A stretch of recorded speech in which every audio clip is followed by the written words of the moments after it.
안녕하세요, 오약입니다. 오늘부터 여러분들이 가장 궁금해하시는 영양제와 건강기능식품, 여러분들이 직접 판단하고 고르실 수 있도록 판단의 기준과 근거에 대해 하나씩 알려드리려고 합니다. 오늘은 비타민 A에 대해 간략하고 임팩트 있게 알려드리도록 하겠습니다. 비타민 A는 당근, 고구마, 망고 등의 색을 가진 채소나 소나 돼지의 간, 계란 노른자 등에 풍부하게 함유되어 있는데요. 이 비타민 A가 부족하게 되면 야맹증과 안구건조증이 나타날 수 있습니다. 또 이 비타민 A는요, 면역력을 증가시키고 피부의 세포재생을 도와주는 데도 큰 역할을 합니다. 비타민 A는 간단히 식물성 형태인 베타카로틴, 알파카로틴 등과 동물성 형태인 레티놀로 나눌 수 있는데요. 각각의 형태에 따라서 우리 몸에 흡수되는 양과 활성도가 다릅니다. 그렇다면 우리가 비타민 A의 섭취량을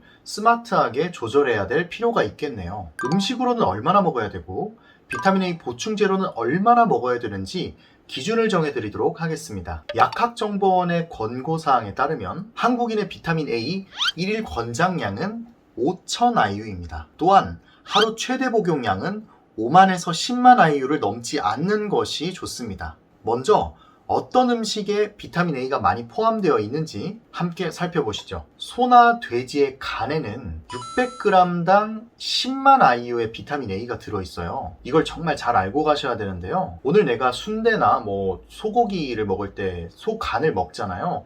그러면은 적당히 드시고 나서는 비타민 A 제품을 따로 섭취하시지 않는 것이 좋습니다. 이외에도 연어 100g에는 100 IU의 비타민 A가 들어가 있고요. 계란 하나에는 500 IU의 비타민 A가 함유되어 있다고 합니다. 그러니까 연어로 채우려면 한 5kg 정도 먹어야 5,000 IU 나오겠고, 계란으로 먹으려면 한 10개 정도 먹어야 5,000 IU 정도가 채워지겠네요. 한편 식물에서 섭취할 수 있는 베타카로틴의 형태는 프로비타민 A라고 불립니다. 즉 몸에 들어오면 비타민 A로 전환되는 물질을 말하는데요. 많이 먹어도 우리 몸에서 필요 이상으로 비타민 A를 생성해내지는 않으니까요. 안심하시고 식물성에서 섭취하시면 되겠습니다. 하지만 한 가지 꼭 주의해야 될 사항이 있는데요. 뭔가 나는 동물성보다는 식물성이 깨끗한 것 같으니까 식물성에서 비타민 A를 충분히 섭취해야겠다 라고 생각하신 분들이 있잖아요. 결론부터 말씀드리면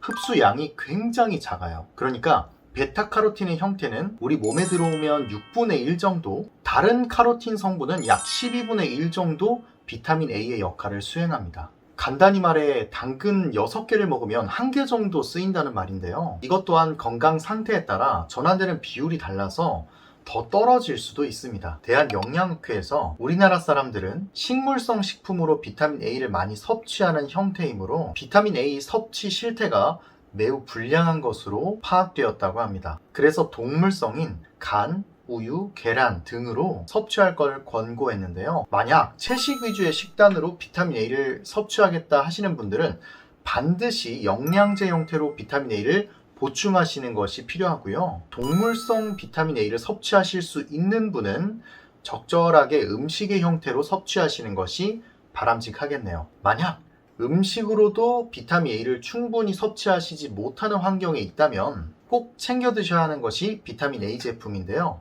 지금 드시는 영양제 중에서 성분 함량을 보시면 이렇게 IU라고 써져 있거나 마이크로그램 RE라고 적혀 있을 수 있어요. IU는 국제 단위, 마이크로그램 RE는 흡수량을 고려한 단위입니다. 약간 어려우실 테니 우리가 IU로 한번 통합을 해보도록 하겠습니다.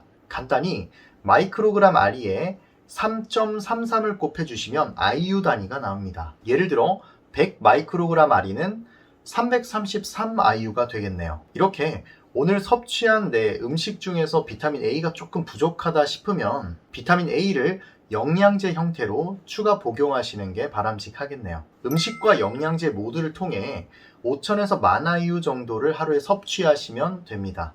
비타민 A를 섭취하실 때 꼭 주의해야 되는 사항 3가지만 설명드리도록 하겠습니다. 첫 번째, 임산부는 어떻게 얼마나 먹어야 하는가? 두 번째, 어떤 증상이 나타날 때 중단해야 되는가? 세 번째, 다른 약품들과 상호작용은 어떤 것이 있는가? 가장 먼저 임산부에 대한 FDA 권고사항에 대해서 말씀드리도록 하겠습니다. FDA에서는 하루 만 아유 미만으로 섭취할 것을 권고하고 있는데요. 그 이상 섭취할 경우 태아의 선천적인 기형을 유발할 수 있습니다. 하지만 이 연구는 외국인들을 대상으로 한 연구이기 때문에 한국인의 체중과 평균 체구를 고려해서 3,000에서 5,000 IU 섭취를 권고하고 있습니다. 두 번째, 어떤 증상이 나타날 때 중단해야 될까요? 비타민 A 제품을 단일제제로 드시는 분들은 생각보다 고용량으로 드시는 분들이 많아요. 만약 비타민 A 제제를 꾸준히 드시면서 구역감, 메스꺼움, 그리고 두통이나 호흡곤란 등이 자주 나타나신다면 비타민 A를 의심해 볼 필요가 있습니다. 세 번째,